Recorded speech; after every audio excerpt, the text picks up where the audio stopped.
God, amen. Uncle Samir will introduce. Guys, this is Rosaline.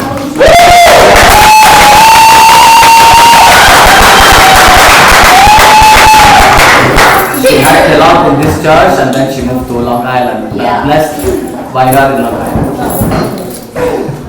Good evening, everyone. How's everybody doing? Yeah. Congratulations on the win.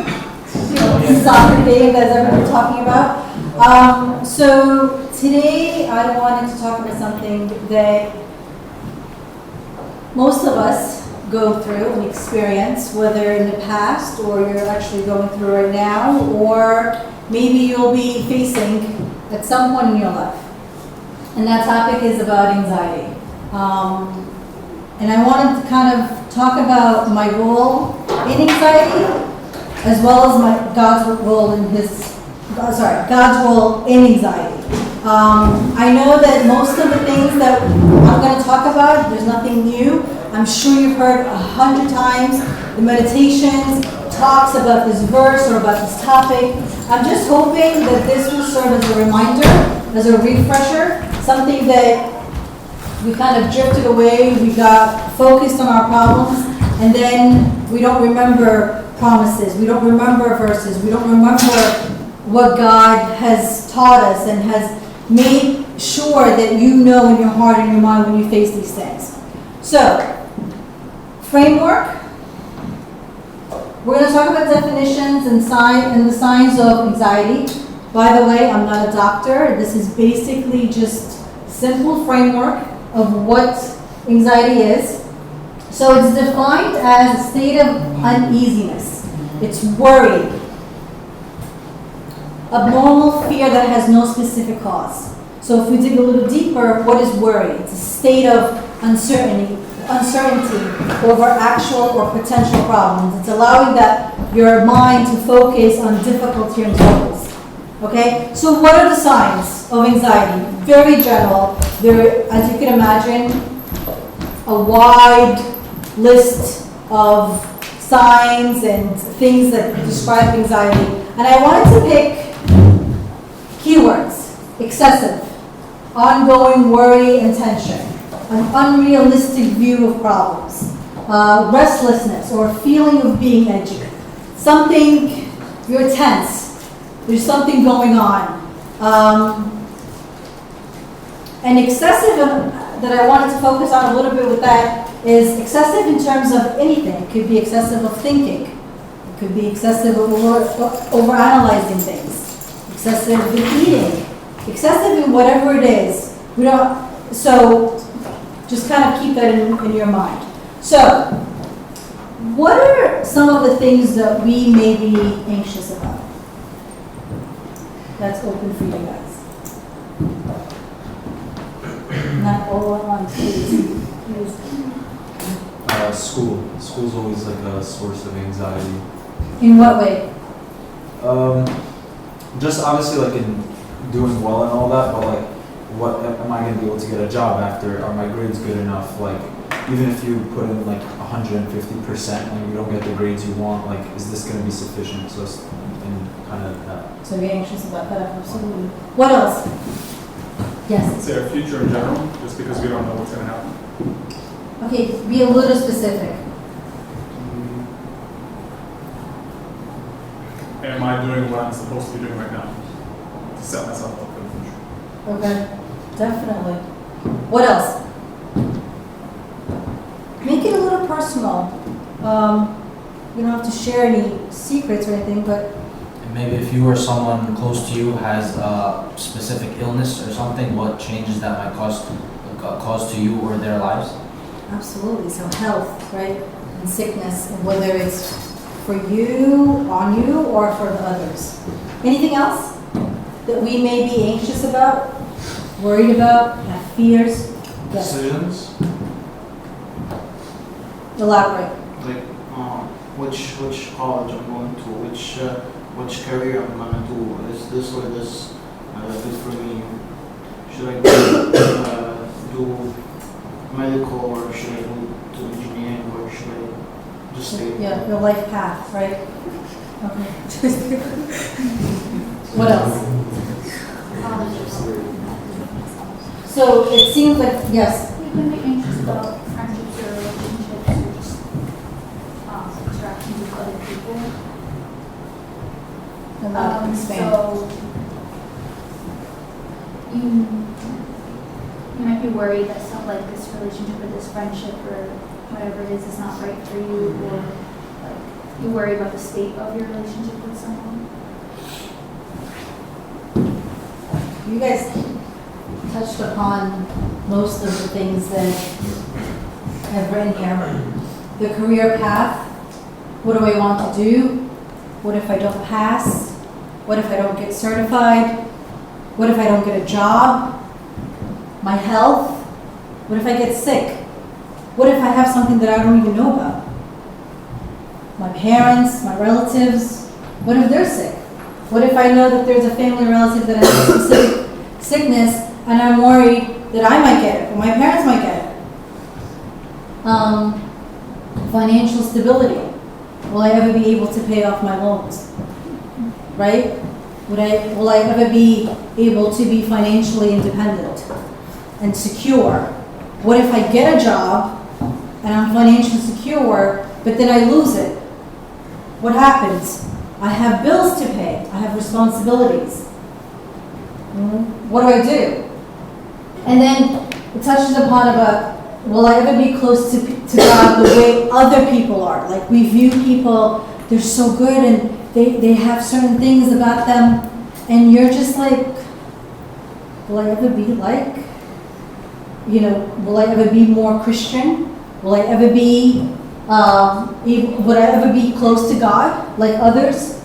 Will I ever find someone who truly loves me? Whether it's a friend, whether it's a husband or a wife, the genuineness, the relationship, the anxiety around that. And then there are ones, so we talked about that. These are the obvious ones that we talk about, we touch base on, kind of on surface. But then there are ones that are not so obvious. And when I mean by obvious, we don't really talk about that much. It's kind of uncomfortable. What do you think those are? You don't have to go into details, but be broad. Things that are not that obvious, that we don't necessarily share that much, if we're anxious about it. Any ideas? Anybody? Yes. Maybe a particular sin that you might be struggling with? Past, yeah, or present. Yeah, absolutely. Maybe like if you fit into a certain group or people like you or not. People are like what, I'm sorry? Like if people like you or if you feel like you fit into a certain group or social status. Yes. Anybody else? Okay. Not so obvious. There are people who are very sad. They're just sad. They cry a lot. And I put I because I want to personalize it. You might not relate to it or you might relate to it. I cry a lot and I have no idea for what sometimes. There's no reason. I don't know. I'm always sad. I feel always isolated. I'm just not fitting in. I have a group of friends and I'm surrounded by people, but I feel unloved. I feel unwanted. I wish I looked like her. She's got it together. I feel like she's got her life together. I wish I had the social status of this guy who just is a butterfly and just attracts people. And I'm not it. I'm not it. Or if people knew what I did, no one would ever be my friend. If people knew the sins that I've committed in the past, that I may have confessed them, or the sins that I'm struggling in right now. And you're anxious about it because you're hiding it, you're keeping it, and you have that fear, you have that worry that what if it slips? What if somebody finds out? So there's that anxiety that goes with it, that tension, that uneasiness. You're not at rest. It's paralyzing. And I think if the people who struggle with it have or are struggling with it, I I think we can agree that it's paralyzing. It paralyzes your mind. It paralyzes your thoughts. It's not an easy burden to carry. It feels like you're carrying a heavy, heavy bag that goes with you everywhere, from the second you wake up to the second you sleep. And sometimes you can't even sleep because of it, right? So these are the things that we defined it, the signs, some of the things where we may be anxious about, the obvious ones, the not so obvious ones. But then how do we relate that to our faith? How does anxiety and faith interact?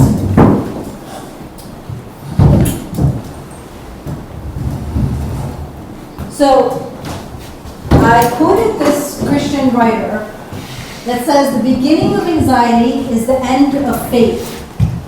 And the beginning of true faith is the end of anxiety. So what do you think is the relationship between anxiety and faith from that reading? Let's read that again. The beginning of anxiety is the end of faith, and the beginning of true faith is the end of anxiety. So obviously these two...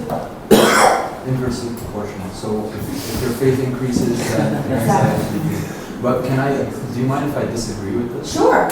Because like I genuinely think like I know people that are very faithful, excellent Christians, like from what I see. But there are things that are debilitating to them, you know. And I know that they always say trust in God and trust in this, and they actually live their lives like that. But I think like it's psychological, physical. I tend to struggle with it being if you have faith, you're not going to have Yes, and I want it. It's not there, but I wanted to make it very clear that that's what I'm saying. That if I'm anxious about something, that doesn't make me faithless. It doesn't make me an atheist, that I don't believe in the existence of God, right? But it's the portion of it. If my faith increases a little bit, my anxiety will decrease. It will not disappear, right? So that's the clarification that I wanted to make. That it's not, well, you're anxious. That means you don't believe in God, and you have no faith, and you don't trust God. So that's your problem. And because you're full of faith, that means you have no anxiety. That means everything is just perfect. It's great. There's no worry in your life, which is not true. But what I wanted to make here is that there's a connection, but then there's portion. Because if your life is an attempt to increase your faith, your anxiety will decrease. It will not disappear. Does anybody, thank you for that. Does anybody have any question on that point? Because we're going to now dig a little deeper into what that means. No? Okay. So, the verse, one of my favorite verses, Philippians 4, 6 to 7. And by the way, this is not the only verse that talks about anxiety. There's a lot of verses in the Bible that talks about anxiety. But this one is kind of very specific. So, be anxious for nothing, but in everything by prayer and supplication, with thanksgiving, let your requests be known to God, and the peace of God, which suppresses all understanding, will guard your hearts and minds through Christ Jesus. And then I found another translation that made the words a little relatable. Don't worry about anything. Instead, pray about everything. Tell God your needs and don't forget to thank Him for His answers. If you do this, you will experience God's peace, which is far more wonderful than the human mind can understand. His peace will keep your thoughts and your hearts quiet and at rest as you trust in Christ Jesus. I'm going to read that last part. His peace will keep your thoughts and hearts quiet at rest as you trust in Christ Jesus. So we're going to break this verse down. We're going to break it into my role according to this verse, and then we're going to break it into God's role in this according to this verse. So the obvious one, don't be anxious and don't worry, which is not realistic in our world. It's not realistic. Don't worry. Replace that worry with prayer. And that prayer, you're going to dig a little deeper in it. That prayer is going to be acknowledging it and being honest and being raw. You don't have to sugarcoat it, I can speak, sugarcoat it. You can be raw. You can be honest. And you have to vocalize it. Vocalizing meaning speaking it out loud. God, I have a problem. And my problem is that I'm anxious about my career. I don't know what I'm going to do. I don't know if this is the right decision for me. It is taking over my thoughts. I'm worried. I'm not good. I'm not at ease. God doesn't want you to be in denial. He doesn't want you, no, I'm fine. Everything's okay. Everything's fine. My life is great. Everything's just fine. Everything's wonderful. Right? Because if there is a well-known phrase that we use, especially with our community, especially on Sunday, when you're asked, hey, how are you? Oh, I'm good, I'm great, everything's great. Oh, and you too? You're great, yeah. And that's it, and that's the end of it. Right? Because we don't like sometimes to talk anything further than, I'm okay, everything is okay. From this perspective, we don't need to be in denial about it. But then let's go a little further. So it's not to worry. I want you to pray, but I want you to pray and supplicate. I want you to acknowledge and be honest about it. But then I need you to shift your thinking. What does shifting your thinking mean? When let me just go there. So when you're shifting your thinking, that means you're giving thanks. And there's specifically in the verse, with thanksgiving. Giving thanks means being thankful for everything that you have. Why do you think with thanksgiving is mentioned in that verse with anxiety? I have a problem. Yes. Sorry, I thought. I was going to say it changes the focus from the negative thing that you're worrying about to the many positive things that are in your life. It's also all the sources of anxiety that we have or due to things that we don't have. So if we can focus on things that we do have, what we're blessed with, it makes it easier to deal with and not more of a concern. Makes it easier, but it doesn't disappear, right? So it makes it easier because it's shifting your thinking. Your focus, your energy, your time that you're spending on your problems and on the things that you're anxious for, it just shifts. What do I have? I know that I need this and I'm lacking this and I want this and I'm struggling in getting it. But then I also have a lot of things and I also have a lot of good things in my life. Well, let's take an inventory list of all the things that I have in my life. And it's such a good idea when you hear be thankful. You're like, oh, I am thankful, I'm grateful. But no, really just sit down and take an inventory list of what is it that you're thankful for? And what are your blessings? What is it that you have in your life? I saw this post about worrying is a conversation you have with yourself about things you cannot change. So, for example, you took an exam. You got out of the exam room. You have to wait 2 months to get the results. And either you could spend 2 months absolutely worried and just restless about the results. So I'm having a conversation with myself about things you can't change. You just can't change it. That's not something in your power to change. Versus the prayer, which is a conversation you have with God, who is actually able to make the impossible possible. Who's able to change things. Okay? Any questions so far? Any comments?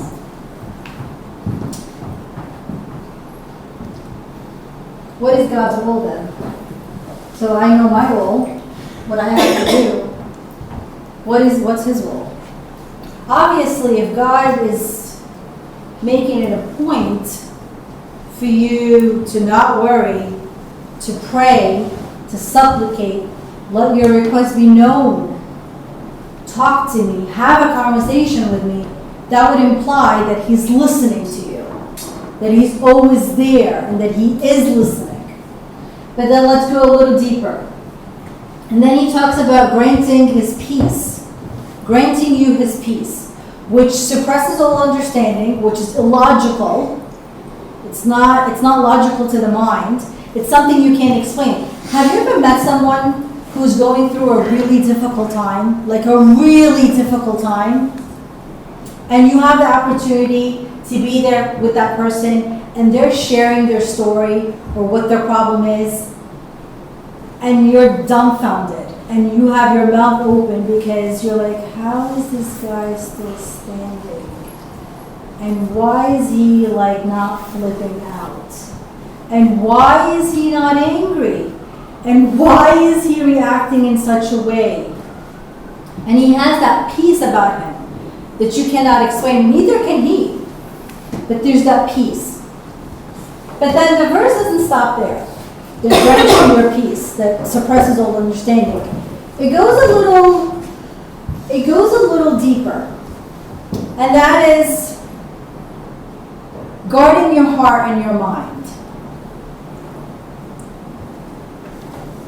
But before I go there, what does guarding your heart and your mind connect to anxiety? How does it connect to anxiety? Your heart and your mind. How does that connect to anxiety?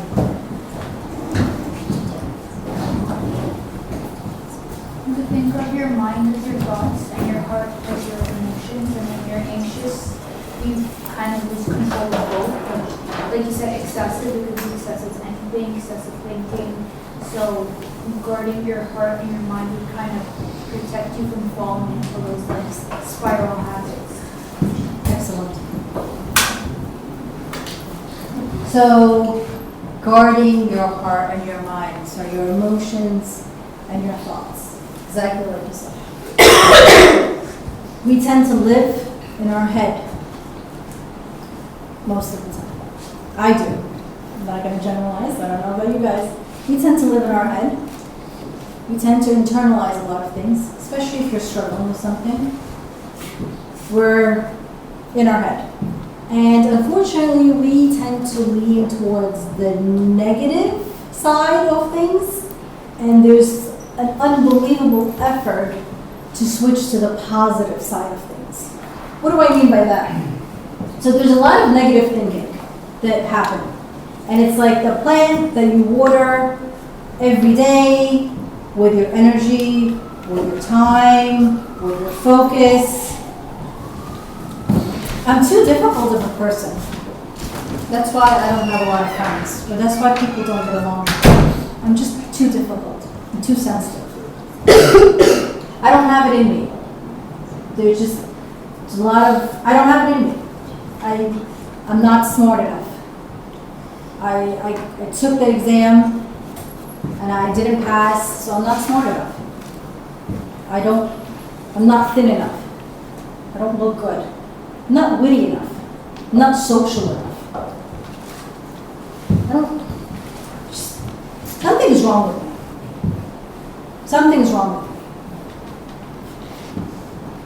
me. Internalizing, living in your head, your thoughts, your mind. And then there is, so that's the one category, and then the other category is obsessing over encounters and situations. What do I mean by that?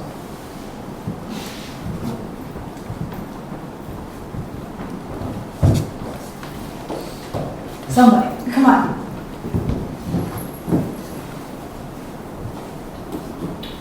Replaying things in your mind after they've happened, which goes back to having a conversation with yourself about things that have already happened and you can't change. Okay. What kind of things do you think we go back and think about? Did I say what I said the right way? Was that the moment that I should have said it? Was that the person? Did my tone come off the way I wanted it to? What if it's the other person? Oh, Yeah, right? Like, what did she mean when she said that? overthinking, overanalyzing. What did she mean? Like, do they know something that I don't know? What did what you mean. When you make a small encounter, a simple encounter, into a story, because you're obsessing over it, because you've allowed your mind to drift into that excessive, over-analyzing route, I'm worried about what people think. So I have to have that public facade that I have worked really hard on. I'm okay. My life is okay. I have no problems. And if I have problems, I'm definitely not going to vocalize them. And I'm not going to verbalize them because people are going to think something's wrong with me. So I'm okay. And then there's the comparison, right? Comparing myself to others, like we spoke about earlier in the earlier slide. I'm comparing that, you know, when people have this picture-perfect life, it's so easy to compare. Because if you're struggling with finding a job, and then you're surrounded by people who have really landed a very successful jobs, what? Right? So that you can't help it. You can't help, you know, this guy who graduated from college, who has a very successful job, great social status. You know, everybody's attracted to this guy. He's just a social butterfly, right? And he's married to this beautiful woman, and they have this beautiful house, and they go on these beautiful vacations, and it's just perfect. It's just perfect, right? Perception is reality for some people, and for most people. How I perceive things is my reality. So I'm comparing myself to this person, and I'm thinking they have no problems, because clearly they don't look like they have any problems, but I have problems. So there's a comparison that starts. And comparison is a thief of joy and peace. If you want to talk about something that steals your inner peace, it is that comparison. Because we're fooled by the facades that we see. You don't know what goes on behind closed doors. You don't know what that person is going through. And we say that, and we've heard this a million times before, but it's really difficult when you are going through a problem. It's really difficult because your eyes can't help and your mind can't process the fact that, no, they look good. They look okay. They look like they have no problems. So it's really hard for me to say or to believe that that person, when they go home and they're crying at night, that they're happy. You guys are awfully quiet, so I'm not sure what's going on. Huh? Stop it. So, what do we think about that? Is this realistic? Is this something that's relatable? Is this something that, no, I don't know what you're talking about. I'm good. I'm not sure what's going on. Talk to me. I think it's relatable, obviously, to every single one of us, but I think it's like a dark place in most of our lives that most of us try to avoid. So it's like, no, in reality, like things that make me anxious, I stay away from. Like if a specific person makes me anxious, I stay away from that person so I don't feel that, because obviously. What about if it's a thought? Or that thought. But that's what I'm saying. How do you stay away from it? It's not about, but I'm saying you try to avoid it. Like we compartmentalize a lot of things in our lives. She's saying, like, is this relatable? Of course it's relatable, but it's not a place that any of us like to be in. So, like, as a result, like, when it comes up as a matter of conversation, it's a very vulnerable place that it leaves you in that you don't want to be in. And you're absolutely right, because it goes back to that part that's my role when I do pray and that I do vocalize it, and I talked about being honest and being raw. Like, talking about things that I don't feel very comfortable talking to my friends about or to my family about, you can talk to God about. And that's something that you're like, yeah, I can talk to God. Yeah, what's the problem? He knows everything. Yeah, I can talk to him. But to actually verbalize it it's difficult. And I think you definitely hit that point where you try to be in denial. You try to kind of like, no, I'm good, I'm fine. Anybody else? Slightly unrelated point, but I feel like we bring upon ourselves more anxiety because like our generation, we spend a lot of time on social media, so it's really easy to compare ourselves to others because we only see like the really good parts of their lives. Like this person just got a job, this person just got married or is on vacation or something like that, and we don't see all the difficulties that they may be going through secretly. So that's just like a really big warning, guys. Don't compare yourselves, especially on social media. It's so easy. Don't do it. I just wanna. And that's it. I just wanna emphasize what Joe is saying. I remember very well Mu'ar one time he was here and he said this example exactly about comparison, especially on social media, that you see in this expression that you use a slice of the whole pizza and you only see the slice that the person wants you to see. And there is a whole pie that you don't know anything about. And that's really, especially the social media, it's very dangerous because people don't want to be vulnerable and people are going to only put the nice slice that is in their life. And that's a very small part of their whole life. I just don't understand. So if you vocalize it, what does that mean? I mean, I don't know if it's for me, if I talk about, like if I think about my anxiety, it just makes me more anxious. So wouldn't it just be better, like what I say, just side by side, know your part? Because if you vocalize it, for me, I'll just be more, and it just going on and on and on. So is that a good idea to vocalize? What do you guys think? That's a great question. What do you guys think? I feel like if you don't vocalize it, you're not really dealing with it. You're just hiding it, putting it to the side. But when you vocalize it, and talk to someone about it, you're able to not deal with it, but actually try to solve that anxiety. Like, what's the real reason that you're anxious, or why am I going through this and all that? Yes. The first step to solving any problem is admitting that one exists. Because if you're in denial about it, then you could just get more anxious about it. But if you're not admitting that it's a problem or it's something But I'm uncomfortable. It's uncomfortable. It is uncomfortable, but most things in life are uncomfortable. Most rewarding things are. Maybe depending on the type of anxiety. So like I said, someone making me anxious because they're doing a certain action, for example, right, and it's really bothering me, then yeah, sure, I'll approach that anxiety by like talking about it. But if it's something else that like it's like a stupid thing that causes me anxiety, like I don't like the way this person dresses, for example, like I'm not gonna go approach them. I'm not gonna go approach them about it.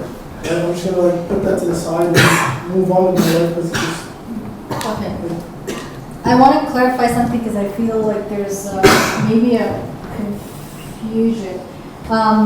The vocalized piece, I meant strictly when we're talking about prayer and supplication to God, to actually vocalize and admit that there's an issue.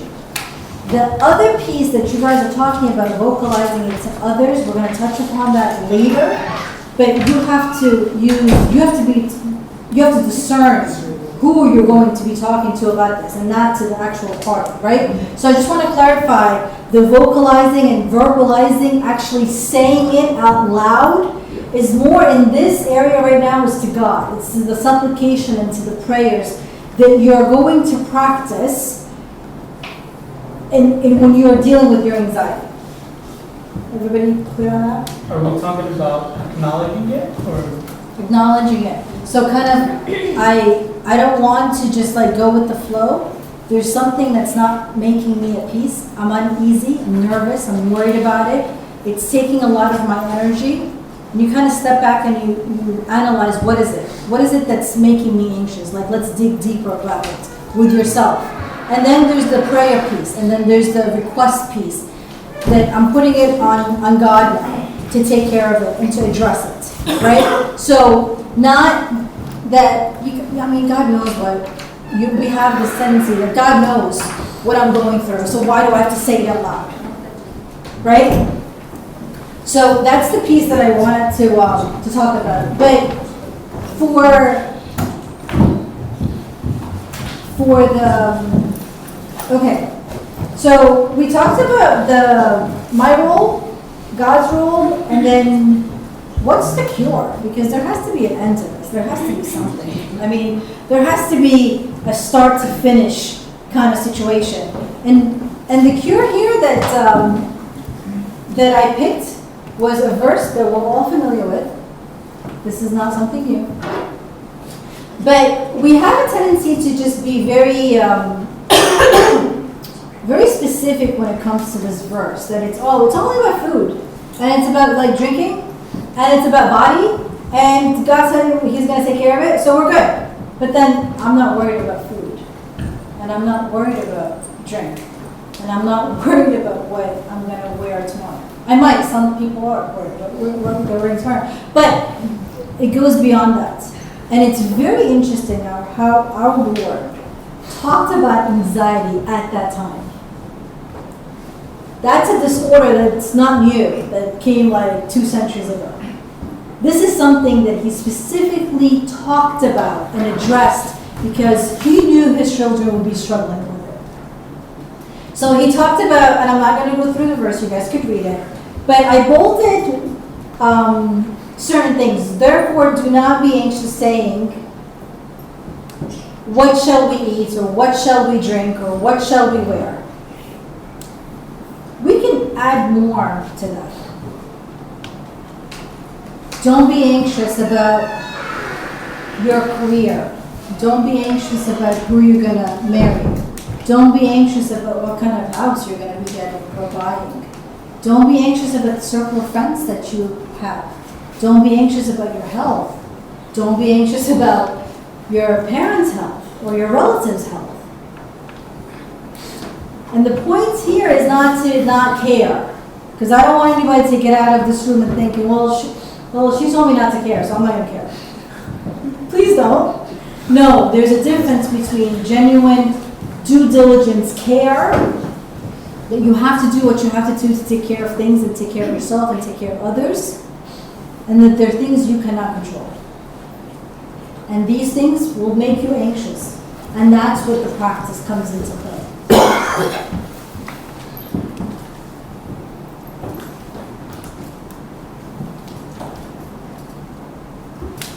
Okay. And to go a little further with that, we talked about the worry and the anxiety taking away your strength. We talked about, having this picture perfect person that you have with your friends, and that you're cool, calm, and collected, and you've got everything together, and you're laughing with your friends, you're out, you're enjoying your time, and everything is great. And then when you're alone, and when you go home, and you're on your bed, your mind starts spinning, and now it's quiet, and now you're not that person that people see. It takes away your strength. And we are told to put everything into God's hands. We are told to trust. We are told that God's sovereignty means our prayers can be answered far beyond even what we can ask or imagine. Sarah, can you read that verse for us? This right here. Now to him who is able to do immeasurably more than all we ask or imagine, according to His power that is at work within us. Ephesians 3:20. What does that mean to us? Everybody, I'm sure, is familiar with this verse. What does that mean to us?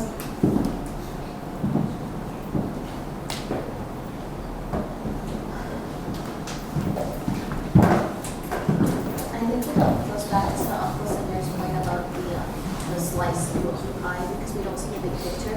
So if we're focused on one small problem, we're asking to solve that one small problem, not knowing what's in store or what more He has for us, because we worry about the smaller things just because of our own ignorance and our own small-mindedness.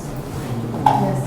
Or maybe like that we need to think about everything else that He's done for us, or like that He's done for anyone. Like He has so much power to do, like get that as like you're gonna stand right here and say like, why God couldn't you do this when He's done like so many like amazing things in your life. I think also, it goes back to the idea of like, sometimes we ask for something and like God would be like, that's it? That's all you want? Like I wanted to give you 10 times more than that, but that's all you're gonna ask for. And like the idea that we don't even know that like He wants to give us a lot more than like the simple-minded things that we ask for. Very good. Yes. I think that it says, according to his power that is at work within us, because he's the one who's working within us, and he's doing more with us than we understand that he's doing with us. It's a little off topic from anxiety, but I think that's what I'm getting to the verse. It's that he's the one who's working with us, rather than us taking the wheel and controlling everything. Being in control, right? Yeah. I feel like it's more related to trust, but like trust me, like I have more empathy also, trust me for these small things, like just trust me to walk till the end, even if you feel like what's gonna happen. So I wanted to share a personal story about this, because if I didn't, Sam would, because he's well aware of that. It's about the anxiety, and you said that, you know, sometimes that really doesn't relate. This verse doesn't really relate to what we're talking about when it comes to anxiety. And all of this, by the way, is kind of coming from my personal experience that I've had with anxiety. I was, a long time ago, I was at a place where I talk about anxiety. I was in deep anxiety. I was in a job that was very unhealthy. It was not a good place for anybody to be in. I was dealing with a lot of not so good people, whether it was my boss or my coworkers. I was just not in a good place, and I was anxious. I was worried.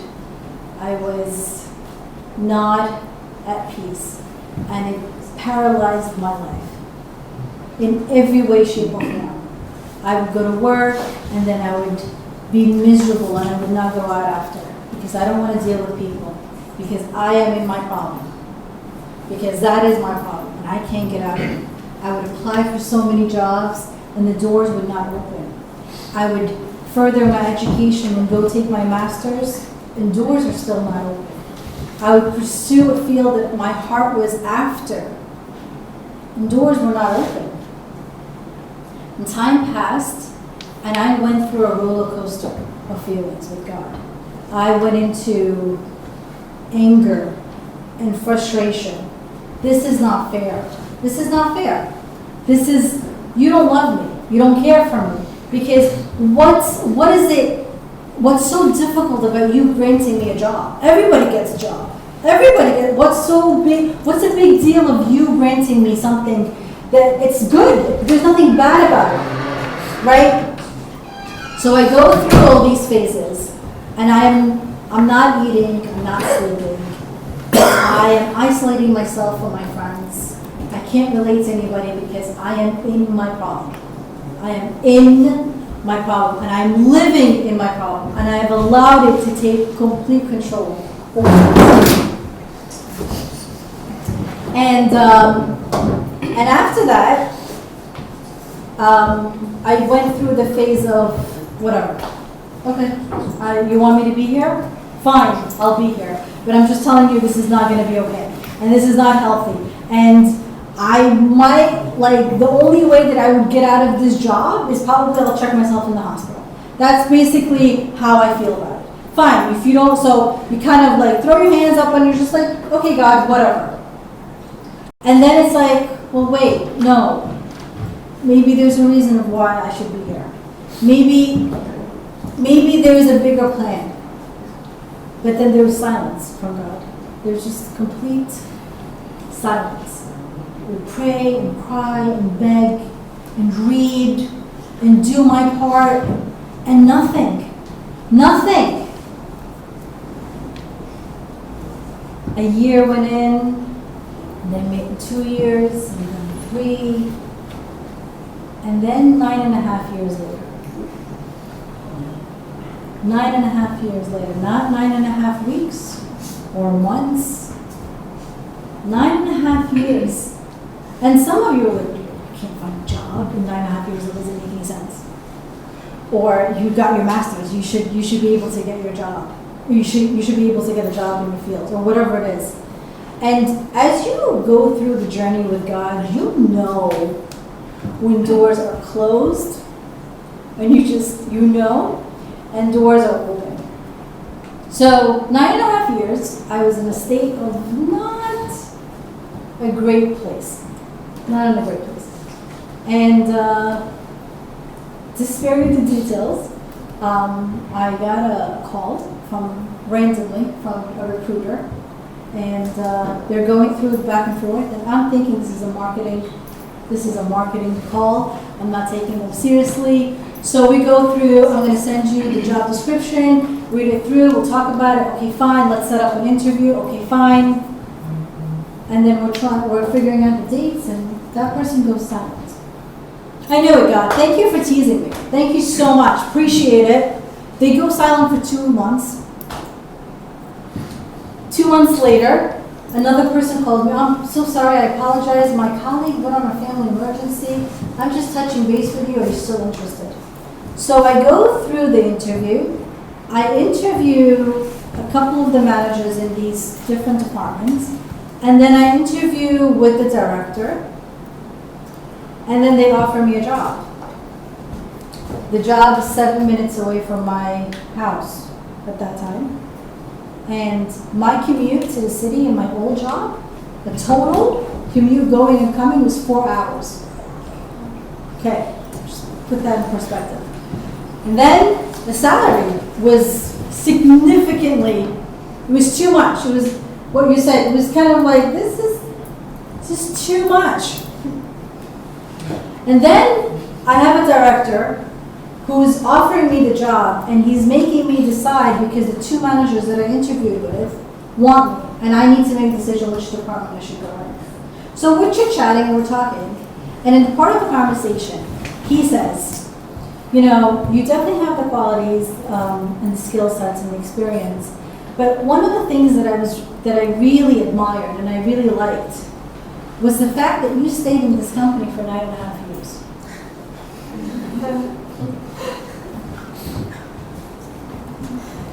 That shows loyalty. And it seems like you've taken a lot of responsibility in that job. A lot of things that you've done that really are an asset to our company. And while he's saying it, he has no background of what I went through, I knew that was God talking to me. I knew that was him saying, this is why. This is why you stayed 9.5 years in this job that you are absolutely miserable in. This is why he used to give you, your old boss, give you all these jobs and all these responsibilities without any money so you could learn. This is why. I was working for a bigger plan. Something that's far beyond what you thought or what you prayed for. Far beyond it. It's not something I even prayed for. I just prayed to leave to another job. Right? So I've been with this company for 7 years. I've been promoted several times. God has blessed me in a way that I cannot describe to you. And you would think after 7 years, you're like, it kind of fades away. It doesn't. It doesn't fade away. Because he saw that you struggled, and he saw that I was worried, and that I was not at peace, and that I really suffered. And then he opened the doors when it was the right time for him, because that was his plan. Because he sees things that we don't see. If you ask me, 5 years in that job, you're going to be where you are now, I would have laughed. I would have not taken you serious. This is, okay, sure, yeah, whatever. You don't know what I'm going through. Right? But it definitely does relate to this verse. That's why I picked it, because it relates to anxiety. It relates to the things that's on your heart, that's taking over your heart and taking over your peace. That he's taking it in and he's working everything for the good. Right? And that he is going to respond when he wants to respond, when it's the right time for you, for your life, in a way that you will never expect it. And we have to believe that, because I know with every life that's in front of me right now, we've all had these kind of experiences with God. Things that you cannot explain. I don't know how I did that. I don't know how I came out of that. I'm not sure why I was granted that. So, sorry to go into a lot of details of that, but I just wanted to kind of bring it home to you that it's not, I'm not speaking this because of just verses that I'm quoting. This is something that's coming out of a very hard experience that I went through that made me who I am right now. So, everybody see? Okay. So, last couple of slides. This is your journey, your time, your experiences. Whatever it is that you're going through, whatever the fears, the problems, the worries, whatever it is that you're going through, this is your journey. And I want you to think about that this is me. This is my personalized journey. This is not to compare to others and what they went through. Maybe it will help to just kind of resonate a few principles, but it's me. And unfortunately, when it comes to anxiety and any other mental disorders, our community shies away from it. Can you just stick with, if I asked you how are you and you say I'm fine, can you just stick with that? Can we not go into any details because it's kind of uncomfortable? Okay, so we're okay. You're good? Yeah, you're good even though you don't look good, you're not acting good, but you're good. Not necessarily, but for you, as someone who's struggling with it, take action. And meaning what? Meaning what? Research, read, practice, keep reading, keep knocking, keep seeking. If you need to seek help, go for it. It's okay to have Jesus and a therapist if it needs to be. It's okay. There's nothing wrong with seeking help because I've acknowledged it. I've recognized that there's something going on. There's not something wrong, but there's something going on. I don't know how to address it on my own. Seek help. It's okay. There's nothing wrong with that. Talk about, and this is the part of vocalizing your anxiety and what you're going through. Don't be discouraged if you're talking to someone, a friend of yours, about your anxiety. You decided to open up, and they're just unable to relate. And they're looking at you like, hope it works out for you. Okay, right? Don't be discouraged. Find someone that you keep finding a person or keep looking for a person that you can talk to. Like, I know that like this person is really like funny and they're laughing a lot and cracking up jokes and they have a great personality. But in reality, they might be struggling with something that you don't see. And it's very uncomfortable for them to open up to someone.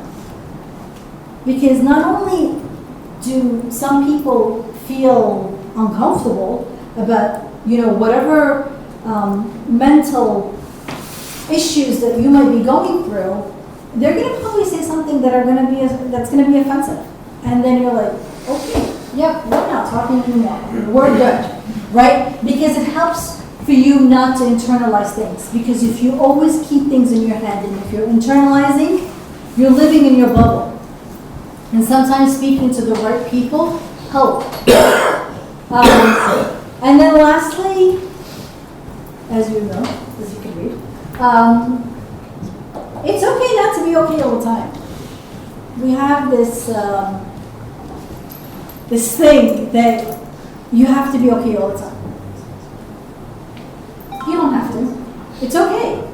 It's okay if we have through phases of not so much fun and it's not the happy-go-lucky phase. It's okay. What's not okay is to be stuck in a self-pity corner. Right? It's not okay. To be, there's something wrong with me, and I don't know what's wrong with me, and I guess this is how I'm just going to have to live my life. This is how I'm going to have to deal with it. So, okay, whatever, Do you guys get what I'm trying to say here? That it's, there has to be action. There has to be the acknowledgement that something is going on, so I'm going to take action. And there has to be patience. Because whatever it is that you're going through, no matter how big in your head it is, and how overwhelming, and how there's just no solution to it, God is working all that for a bigger plan. Trust me, I'm speaking from experience. So it's not, yes. I just want to add something to it. It's okay not to be okay all the time. There is a lot of biblical heroes. They were not okay all the times. And really heroes, like someone like Elijah. These people have yeah, they had severe depression or anxiety. They had depression, and they asked actually to die. Elijah is one of them. Jeremiah is one of them. Jonah is one of them. Job is one of them. So it's very biblical, the idea of it's okay not to be okay all the time. And this is the last thing that in that slide, we got like 2 more. This, it's not about the when, it's not about the how or the why, it's about the trust and the trust in God. And I want you to kind of take that practice, that whatever it is that you're going through, I want you to imagine God asking you that one question. Do you trust me? Do you trust me when things are kind of falling apart? Do you trust me when things are getting worse? Do you trust me? And that's something that takes practice. It doesn't like you're going to wake up one, you're like, okay, yeah, I'm going to trust God. Yeah, absolutely. This is great. I definitely trust him. I definitely trust him. It doesn't work that way. It's through it. It's a journey. Again, it's a journey. That means there's the ups and downs. That means you're going to fall, you're going to get up, you're going to run, you're going to walk, you're going to rest. It's a journey, right? So remember that it's not about the when or the why or the how, but it's really about, do you trust me?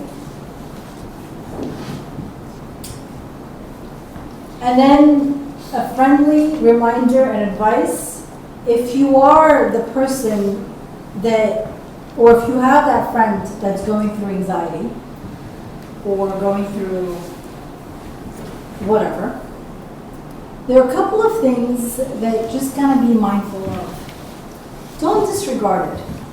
Don't try to label it as something else. Don't belittle it. Like, what's wrong with you? Just snap out of it. Just snap out of it, right? We hear that a lot. Don't bully them into no, you are a Christian and you should know better. So no, you shouldn't have these fears. What's wrong with you? You can't, right? So it's that bullying and making them feel like, yeah, there's something that's wrong with you. Like, you just made me feel guilty. I know that it's called tough love, but just sometimes a person, when they're going through something, it's hard to even open up, to talk about it, and then when the listening party starts to make them feel guilty or uncomfortable, or there's something is wrong with them, and you should just get out of it. This is a funk, and you just get out of it. It's not that easy, and you're isolating your friend.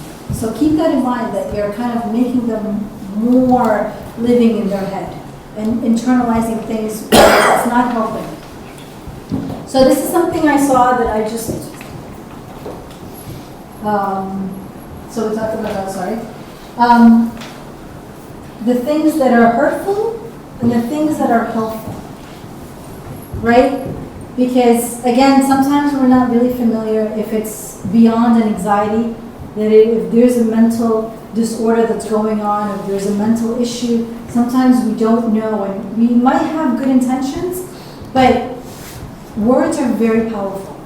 So just be cautious and be careful of what you say, how you say it, and if you're genuine about it. Okay? And then just remember. Can we read the other one? Oh, sure.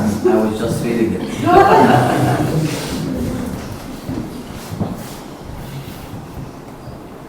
wanna read? Oh. So there is the hurtful phase of it's not worth worrying about it. Why are you stressing about it? Versus, is there anything that I can do to help? Everyone has anxiety. Like, seriously, everyone has anxiety. But a better response, that sounds really tough. I'm proud of you of hanging in there. Right? I'm here to listen. Let me know what you need. I'm glad you're getting the support you deserve. Right? So, have you tried yoga or anything? That's brushing it off. That's disregarding it. Or anxiety disorder. Let's just calm down. What? So, be cautious. Just be mindful of the things you say. You finished reading, Sam? Yeah. Okay. Just as a reminder, this has been something that I remember every day. Worrying is a direct insult to God's care for you. You're insulting Him. You don't mean it. It's not you doing it on intentional, like on purpose, but when I worry, that means I'm insulting His care. And sometimes you can't help it, and I'm not trying to be unrealistic that you should just get out of this room. You should have no anxiety, no worry. Everything's just great, you know? That's not what I'm saying. I'm saying that it's taking practice and it's lessening it. And if there are tools that I can use or have to lessen my anxiety, then why not? And that you should cast all your anxiety. You literally throw. That's literally throw your anxiety on Him because He cares. He genuinely cares. Not like, oh, she has anxiety. Oh well, hope you get out of it. That's not her. That's not our God. Okay? That's all I have. Any questions? No?